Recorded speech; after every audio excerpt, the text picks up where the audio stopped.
There may be times when you don't want to display or print all your data. Maybe worksheet is too big, or maybe you're presenting your work to someone who shouldn't have access to all your information. Rather than keeping track of separate worksheets, which I really advise against because just way too much room for error, you can temporarily hide your rows and columns. Now, there are two ways of doing this. First, I'll show you the standard way that I see most people using, but I'll show you a better way that is a little more interactive. So let's say we want to show this worksheet to someone who shouldn't see what our costs or profit is. So put your mouse pointer up here on the header for column F, and you see that mouse pointer is pointing down, and click and drag straight across to column H. So we have those three columns selected.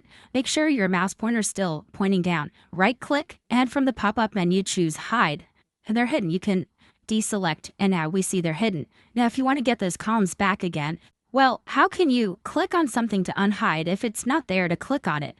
Well, what you do is you put your mouse pointer up here, and you see the column skip from column E to column I. Put your mouse pointer on the header for column E.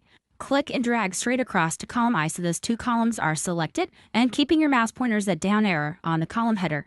Right click, and from the pop-up menu choose unhide, and now the columns are back again. We could do this with rows also. Let's say we want to show our total and average, but we don't want to show the underlying data. Click on the header here for row 5. Make sure you've got that right pointing arrow. Click down here, let's say on row 34. Make sure you have that rightward pointing arrow. Hold down your shift key and click so we have that entire section selected. Right click, choose hide, and you can deselect. And again, we have just the total and average shown without the underlying data. And we can see here on the row headers that it's skipping from row 4 to row 35. So put your mouse pointer on the header for row 4. Click and drag down to row 35. Right click, choose unhide, and now we have the underlying data back again.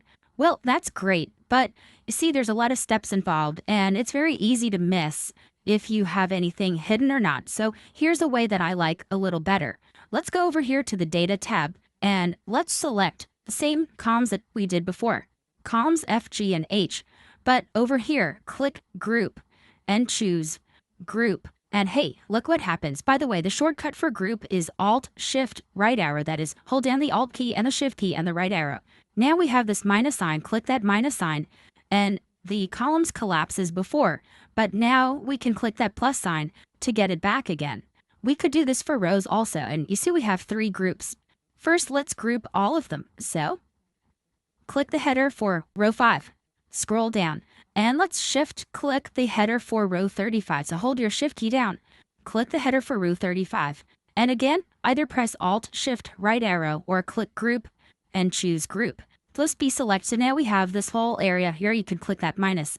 That collapses to just the total and average. Click that plus. Now we can nest groups. So let's select here from the header of row 5 down just to the last one. And again, Alt-Shift right arrow or click Group. In Group, that's for Group 2. Select the header down to the last one. Group and Group. And again, the header down to the last one. This time I'll press Alt-Shift right arrow, and we have that grouped. So now we can collapse some of them and nest them. So for example, now I have just Group 2 showing and the total and average without the other groups. Or I can collapse that and maybe show just Group 1. Also, do you notice these little symbols here? If I click the number 1 going across, that hides it, and Group 2 brings it back. And here we have 3 levels. Level 1 is just the total and the average. Level 3 is everything expanded. Level 2 is we're seeing just the components, but we don't have anything visible there. So here's where you can click that plus. So if you wanted to show just one of those groups as opposed to all the others, one thing you should know is that this affects the printout. Let's do a print preview. Either press Control P or go to the File tab and choose Print. And now you can see it's going to print just that particular group that's visible. Now I'll just press the Escape key to come out. Also, if for whatever reason you want to hide these little 1 and 2 and 3 symbols here, there's only one way to do it. Press Control 8, and Control 8 hides them, and Control 8 brings them back. Well, now let's say you decide that you want to remove these groups. Few ways to do it. Let's say we want to remove the column grouping. Again, put your mouse pointer up here, so it's the down pointing arrow on column F. Click and drag across to column H. And now you could choose ungroup and ungroup. And let's click that. Number 3, so these are all expanded. I'll show you how to do with rows is the same thing. Choose from group 1 down to the last one. The shortcut for that is Alt-Shift, left arrow. So that's how you could ungroup one at a time. If you decide you want to ungroup all of these and get rid of all this outlining on the whole sheet at once, go up to ungroup, choose clear outline, and now it's cleared it from the entire sheet. I think that's a much easier way to do it.